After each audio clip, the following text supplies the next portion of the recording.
Hi, it's my pleasure to introduce Venkat Pullela from OpenNets. Today, he's going to talk about how they use kind of a common intermediate representation for having another network programming language to work with kind of the P4 ecosystem.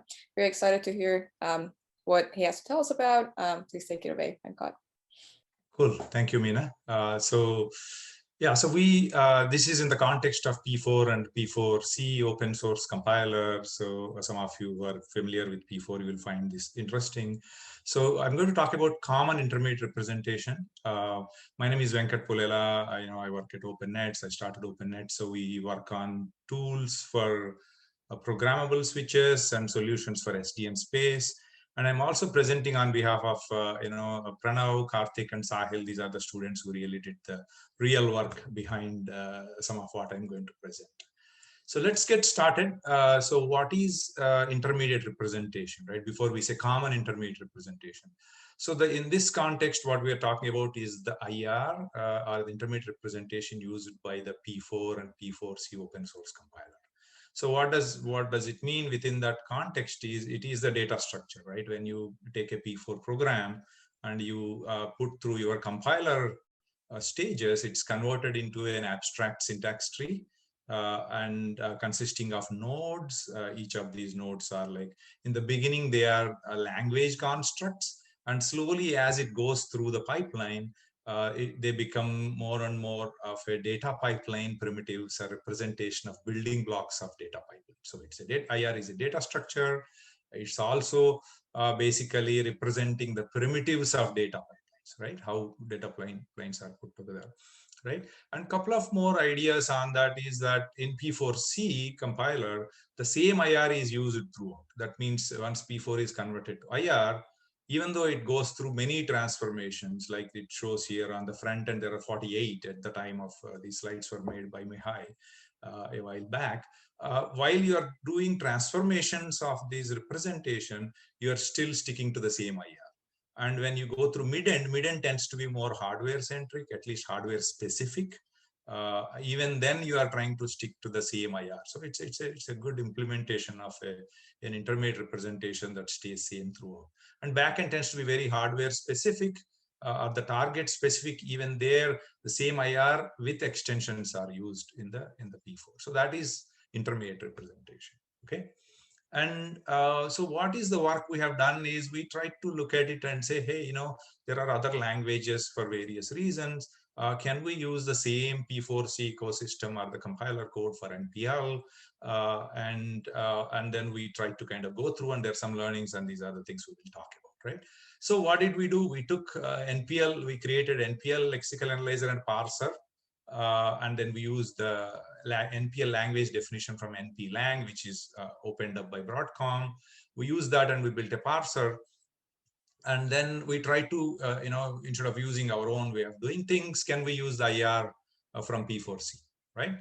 And a little bit about NPL, right? So NPL architecturally tries to disaggregate the bulky primitives for efficiency. And then again, once you disaggregate, you will put them together in your own custom way through the language. So it has aggregation primitives, and we can talk a little bit about it later, right?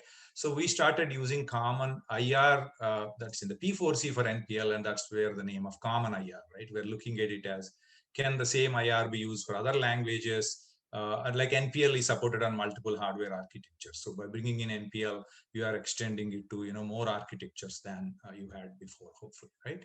And when we are doing that, there are some parts of IR that are so generic, like if statements or assignment statements are defining a structure, that we can use IR representation as is. So if you have a structure, whether it is in NPL or C++ or Python or any language, struct is a struct, and you can use it as is, maybe with minor tweaks, not too much of a variation. But there are other areas where there could be some significant changes, right? There are NPL, like I mentioned, right, has some new constructs that like multiple lookup tables. That means you have a table you can look up twice. So how do you represent that? And the table itself looks different. It's a lookup table, not a match action table, right? So that means you need new IR nodes to be defined. And P4C has a very nice, good definition language where you can define your IR and it generates the IR. So there is another language and there is another layer over there. We use that. and then we added new IR nodes to specify these additional data pipeline building blocks that are in the NPL, and then some of these Broadcom architecture. So we used some of them, right?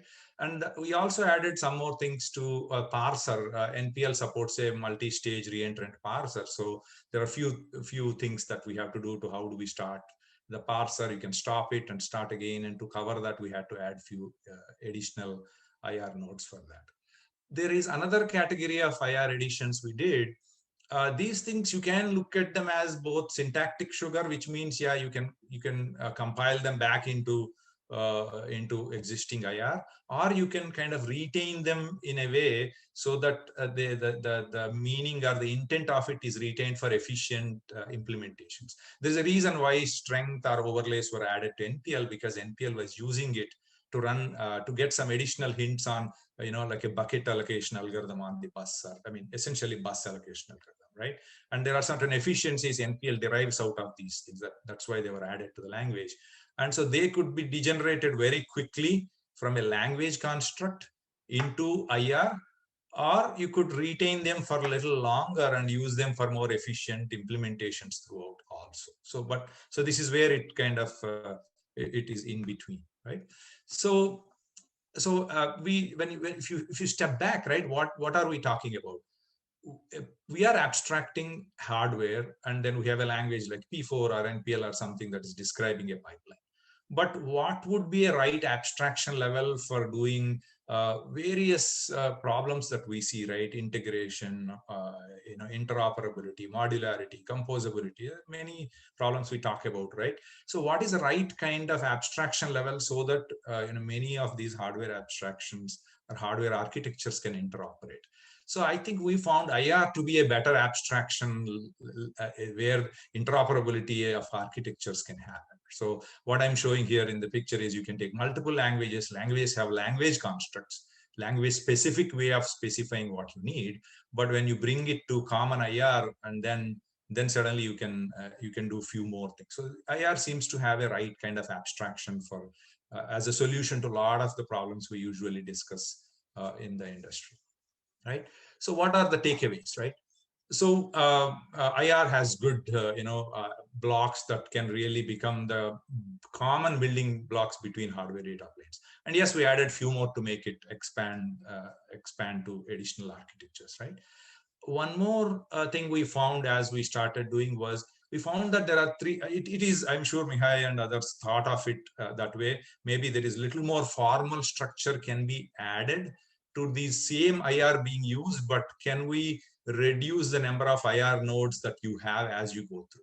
Reduce or add maybe, right? What do you mean by that? So when you are looking at P4 and converting to IR in the very beginning before you process, the nodes look like they are language construct nodes. They have more closeness to the P4 language or NPL language or C++ constructs, right? But as you go through, you are reducing them into common hardware building blocks.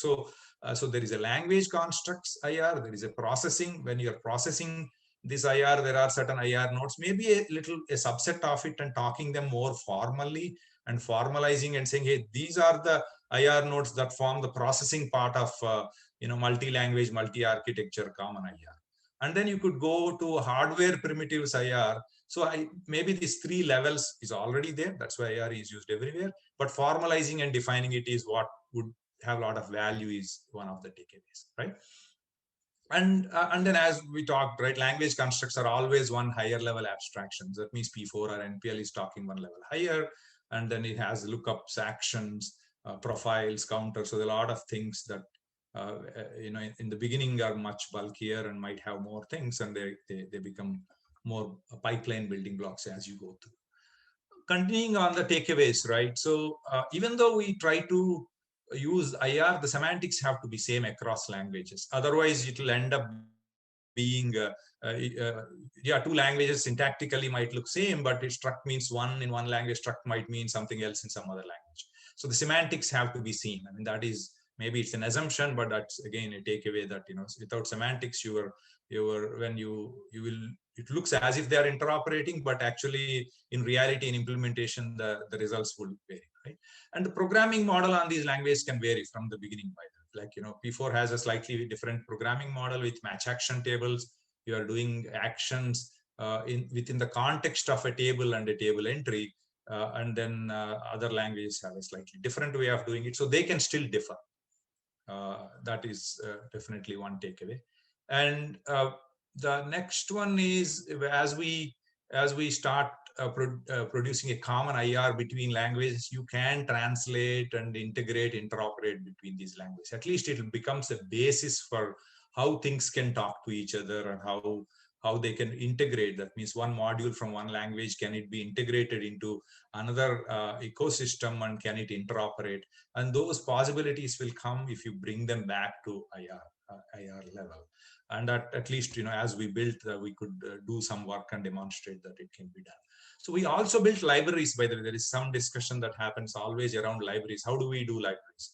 Is there an object, like, you compile your C++ into C and C into your objects, and then is there any equivalent here? We could use IR as a library mechanism in terms of combining different applets that you are using to build your pipeline. So we could definitely use IR as a library building mechanism that helps modularity, composability, and whatnot, right?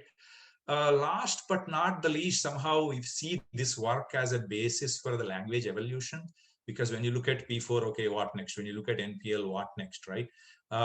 We see it as, if you start seeing what is common, what is different, what are the building blocks, and what are the right level of abstraction for the hardware building blocks, for processing of these building blocks at the language construct level, you start formalizing them and start putting these things together. That could give us a very good direction in terms of how languages could evolve and solve some of the common problems that we are talking about. So with that, I'm done with my presentation. If you have any questions, you can always reach out to me offline. My contact is here. Thank you very much. Thank you, Venkat. This was really interesting, and I'm sure a community would love kind of to know about the work that you've been doing. I had a couple of questions. I thought it would be great if you could tell us a little bit more about the experience, your experience of kind of having another language use the same common IR. Were there specific challenges you kind of ran into? How easy was it to just have another language be supported by this IR? Yeah, in the beginning, I tried to combine both P4 and PL into some kind of a super language. I think jumping directly into two different architectures and two different paradigms became a little difficult when you just try to combine everything and just go for it, right? But I think then when I step back and then try to look at common IR and wait until the higher level language constructs get degenerate is the right, hopefully the right word. I'm sure I'm doing something wrong in terms of compiler language, but excuse me, Mihai.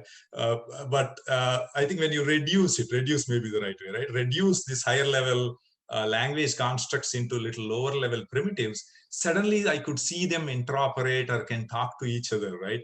I think that is one takeaway, that's one learning, right? The other things we found out as we go, right? You discover things about language. I am involved with, I'm not defining as such of these languages, but I've built P4 which fairly early on, and then NPL also I worked very closely from the very beginning to, quite some extent. So what I found is that there are some language unique things that come out, right? NPL is not that tightly typed language, right? It's not very hard typed language. One small bit, you don't compile and fail, mainly because we're talking hardware, we're talking about domain specific language. So when you try to integrate, that's one of the things that we saw, right? P4 has evolved into a highly tightly, typed language, and then there is not too much of a leeway there. And so if you use the tools or the code base as is, yes, there are things that will come out, right? So this is one more that difference I found as you go. And then, but with few variants, we could do that.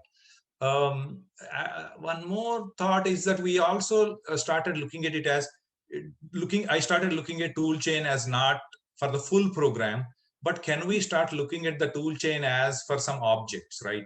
So there is additional work we are doing. Maybe we'll publish it and talk later and maybe in the next conference, is on this whole composability and how software has evolved, software frameworks, right? There's a lot of value in how software evolved that needs to come into P4, into this ecosystem, into NPL, in terms of frameworks, in terms of what is the base pipeline, modularity, libraries, there's a lot of such things, right? So that is one more that we found, that we have something called an applet that we can use to integrate and extend. And as you do those things, we could start seeing the value of the common IR, right? So that's where, language, extendability, the tool chain itself, instead of looking at the full program, can the tool chain look at smaller pieces in their entirety? Can the P4 tool chain be P4 object tool chain, not a full P4 program tool chain? So these are the few things that come to the top of mind. Yeah. Right. Yeah. No, that's very interesting. That's very interesting. I hope all of these kind of get added little by little to kind of make this ecosystem broader. So another thing I was interested to kind of know about is that, did you try, I mean, you mentioned that, when you have this common IR, then you have this opportunity to translate between different languages. Did you, I was just curious, did you try that? Or if not, what steps do you think is kind of needed to get there? Yeah, translation has been tried multiple times. I have done that multiple times already in multiple companies, right? Not going into very specific, but I could see how in the process, the moment you go to common IR, your translation is done. While I have not, done the end-to-end complete semantics right now in this specific implementation, I've done that in my prior life multiple times. So I'm very confident, right? But that the translation can be done. But again, when you have languages, and certain languages, without getting into other issues, have more constructs, it's not easy to translate. The syntactic sugar can be translated.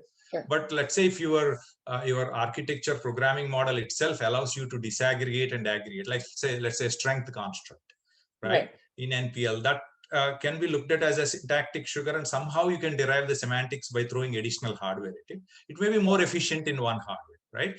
But there are things that are not there. If you have a table and you can look up twice in one language, not in the other, you can't translate, right? So that's what we found. So translation is possible for a given semantics and given programming model.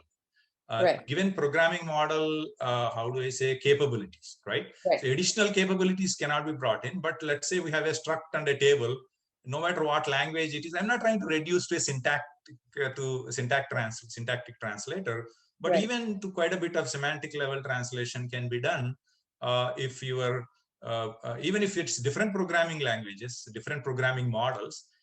If the common IR or the building block semantics are same, that's where the IR work becomes important. So that means you reduce it to common building blocks where semantics as well as syntax is different, but semantics is same, right? So that whole process of reducing to IR itself means you translated N to 1 and 1 to N suddenly becomes, very easy. And that's in that sense, in the code, we have, like, you can say 2P4, 2 JSON, 2 whatever, right? Once you have IR, you can translate whatever. I can do it to my mother tongue, right? I was telling someone that, hey, if you can sing, I could generate a P4 program out of it or something like that. I'm joking, but you could see that's the power of an IR, right? So that's why I'm saying this could be very useful in terms of looking at horizontally how IR could reduce, as well as vertically in terms of what are the primitives at the hardware level across the industry. What are the primitives at the processing of, optimizing, visualization, various other processing, right? Whatever 50 pipeline stages. And the next level, suddenly it goes to the next level of language. What is a language? Language construct. So I think this is very crucial for evolution. That's how I see of thinking horizontally as well as vertically in abstract ways, and putting them together could be very valuable for language evolution. Right. Yeah, that makes a lot of sense. Right. Yeah. And so you mentioned this IR also kind of evolves as it goes through the compiler stages. Like first it's more at the language level, and then becomes like processing and then kind of hardware primitives. When we want to do like these kind of translations, do you think that kind of will happen at all these different levels, or it's more appropriate to do it, I don't know, at the lowest level of the IR? Like what? I think that happens at the middle level. There is, if we go back to the slides, right? So there are three things we talked about. There's a language level, there is a processing, and a hardware primitive. Hardware primitives seems to be so hardware specific. By then you have started adding additional extensions to the common IR, right? Whereas at the processing level is where you are really thinking, what is a canonical representation? What's the right way to represent so that I can manipulate it, right? I am taking my language hat off, my architecture hat off, my bias and my, you love for one hardware versus another hardware away from it. We are talking about, hey, how do I visualize concepts? How do I reorder them? How do I parallelize computation? By the way, what is the right way to specify computation and then be implemented efficiently? This would be very useful for, let's say, FPGA or even x86 implementations. Because what if one language is a better, actually there are, I believe, without going into political side of things, that there are languages that are better way of representing, and then also better in terms of implementation. So that will come out naturally. And that way we could evolve into common languages and common abstractions. So the simple answer to your question is the processing level. Kind of the mid-level, right? Yeah, mid-level. And that way you and me could have our own languages, which could have its own idiosyncrasies for whatever reason, maybe interoperability to something that's already written. There's a huge code base of C++ somewhere I want to run now. Then you are stuck with it. So that's not a good thing for language. So the mid-level is where it is. All I'm saying, Mihai thought about some of these things, right? Due credit, I've seen him say it. I don't want to steal any thunder from him and his team. I'm sure others we don't know about who are working with him. But I somehow feel that can be formalized. That means we say, hey, these are the 100 nodes in the language, right? And you can, language is in your control. You can evolve any way you want. But the processing stages, if we say, hey, out of the 100, only these 30 are the core processing IR nodes, right? And they don't have any hardware, architecture, religious, other biases in them. And then once you go to hardware, hey, your backend could be whatever way you want. We don't care, right? And you make sure it's efficient for your implementation or architecture. So that's how I see. Maybe I'm talking about more formalizing as a concept or a takeaway, not to take away from what the compiler work they have already done. Right. Yeah. Well, thank you very much. It was a pleasure talking with you, and this was all very interesting. Yeah, I'm really glad we got to do this. Thank you, Meena. Thanks for all the nice questions. Very thought-provoking. Of course. Thanks, everyone. Yeah.